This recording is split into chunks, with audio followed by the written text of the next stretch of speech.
The divine spiritual message of a flower. First, before we deliver this message, and we examine the divine spiritual message that can be learned from flowers, we need to look first at what is spiritual. Spiritual means of the spirit.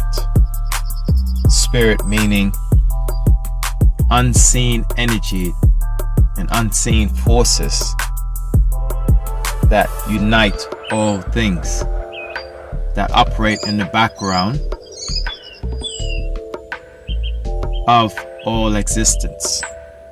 As you have a physical world, you have a spiritual world or a spirit world. So this is the meaning of spiritual. And so when we look at the divine spiritual message of the flower, what is the message that the flower is demonstrating to us of this unseen energy, this unseen force, unseen forces that unite us all? Well, let's look at what a flower is.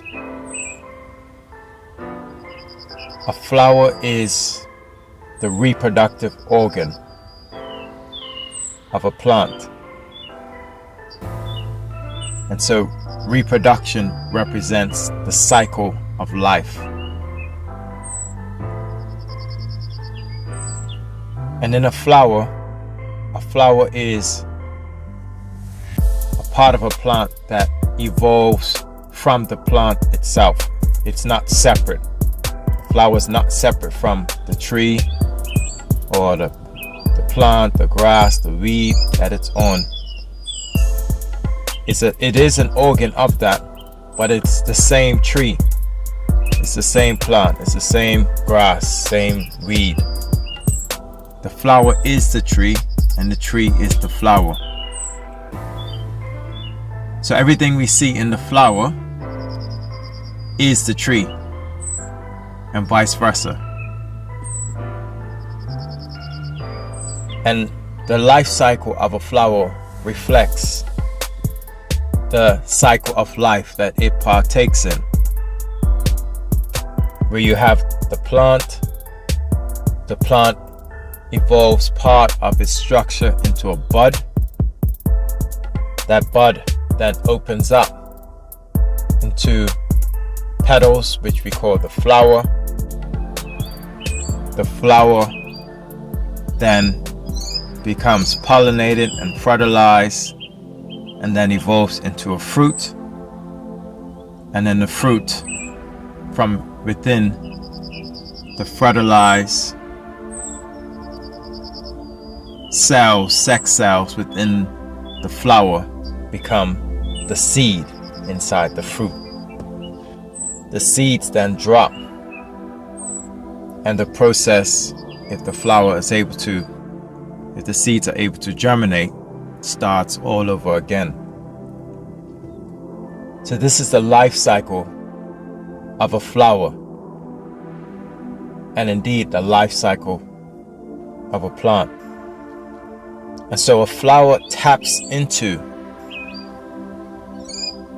this unseen spiritual energy because, as we said, spirit is behind all things. So just as spirit is behind, the mountain, the human, the ocean, the stars, then there's also spirit behind the existence and the manifestation of the flower.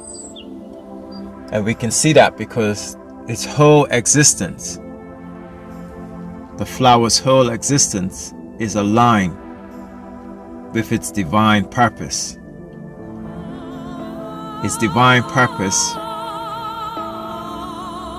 is multifaceted.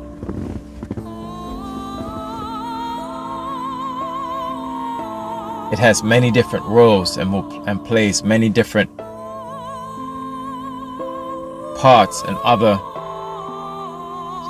parts of creation. A flower is both a receiver and a transmitter of energy. So let's look at first how it receives energy. So it receives energy because as a satellite receives, a flower will open up its petals and receive visitors like the bees and other pollinators, and it openly welcomes these visitors because it knows that it needs these visitors just as the visitors need it.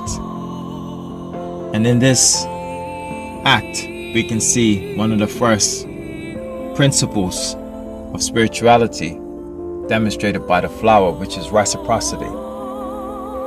As above, so below. In order to take, you must give. What you give, you will receive. It receives the energy of the sun, and it does so because it then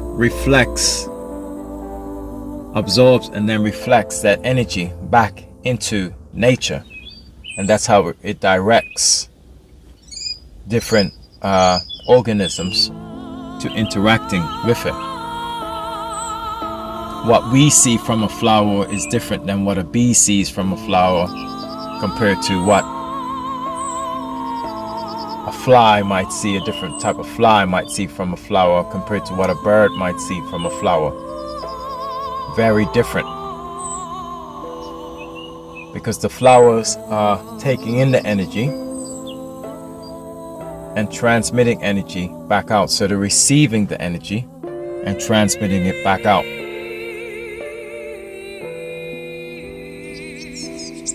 They're obviously also receiving through the plant itself the different chemicals brought up to the plant, water, sugars, minerals, and then it transforms those substances, chemical substances, into chemical messages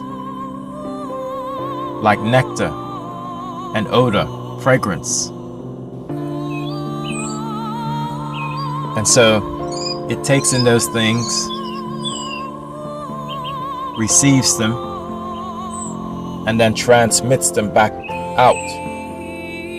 And that nectar and that fragrance act as chemical energy, which allow it then to interact with the rest of nature, including us. We all know that the blooming of a flower can completely transform the environment in an area. And many flowers, because of their fragrance, such as jasmine, lavender, they're held sacred because of that fragrant release. So a flower is both a receiver and a transmitter of energy. But let's look at the spiritual principles, the 7 spiritual principles embodied by the flower, and why you could spend a whole lifetime. There are thousands upon thousands of flowers on earth. They even exist in the oceans because they have seagrass which has flowers. And the diversity and uniqueness within these flowers is vast.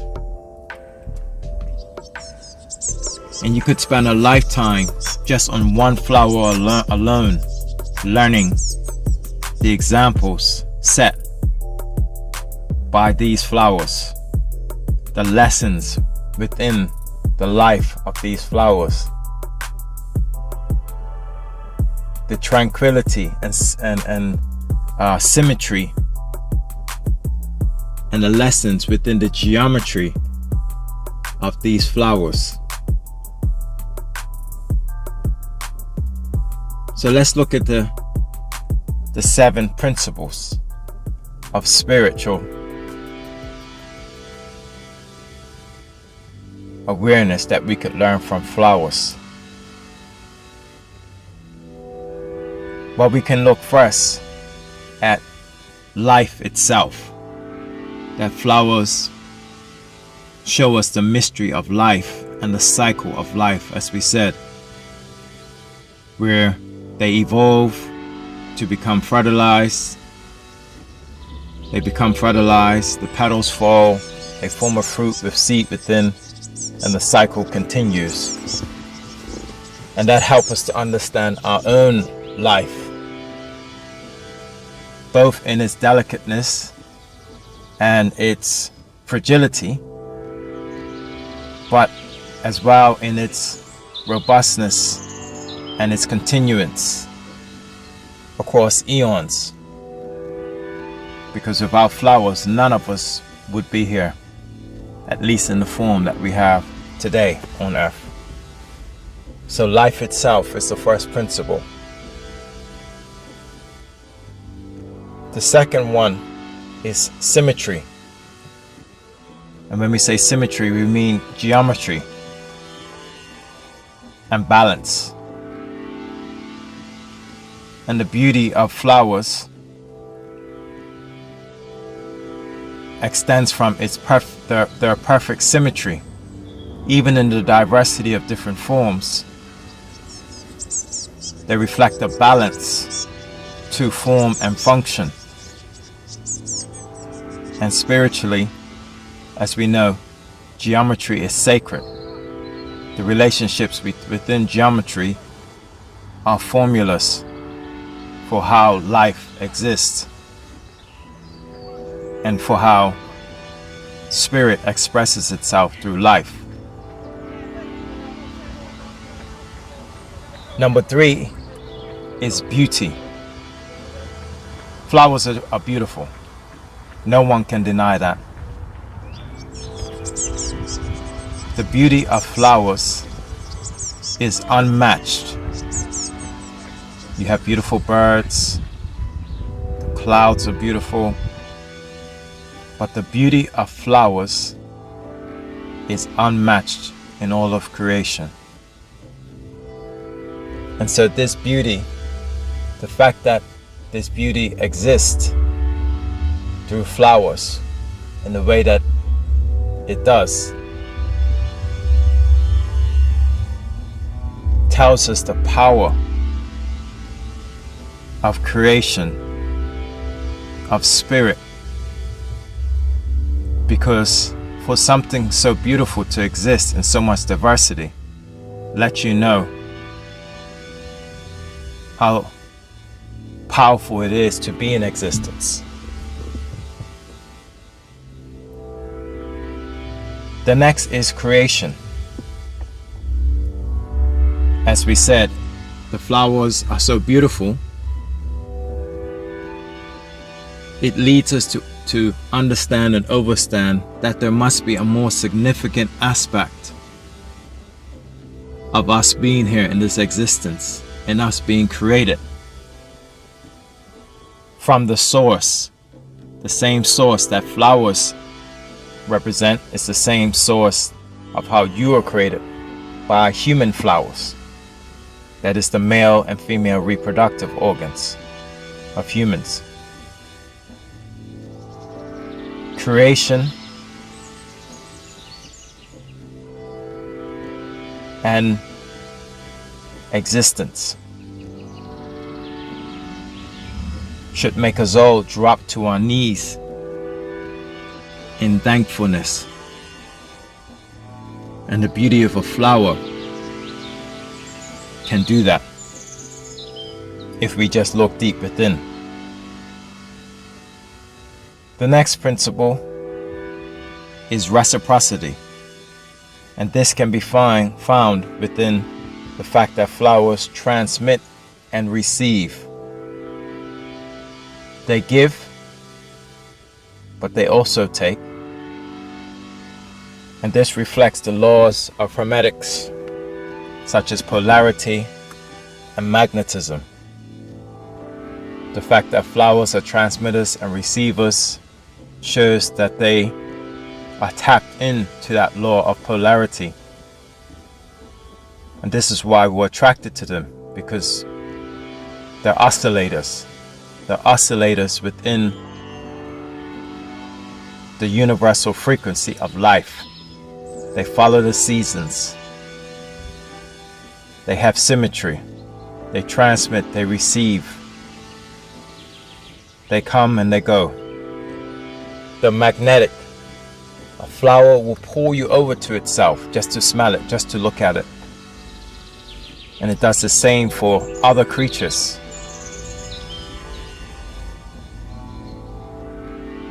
And the final principle then is unity. There is no religion, there's no culture that does not hold flowers within their space as sacred.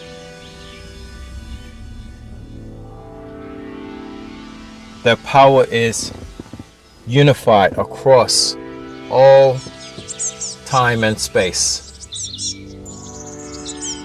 We can imagine the first men and women, the first creatures, picking and smelling a flower just as we do today. If you went to the Amazon rainforest, if you went to the coastline of Goa in India, if you went up to Siberia with the native people, they all would value and glorify in the beauty of the flowers that are found where they live. And that's the unity that arises from flowers. The final words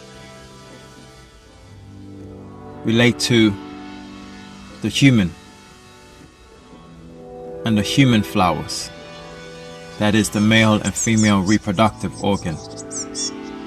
All of the things we see in the organs of the plant world flowers exist in the human flower. The petals, the transmission of energy, receiving energy, the olfactory fragrance in the form of pheromones, the role played in life creation, unity,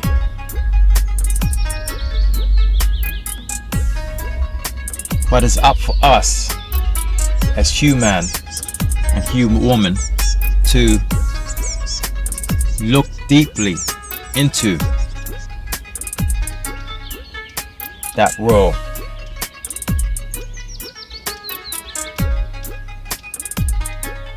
And to take the way that we use those organs ourselves and elevate our understanding of it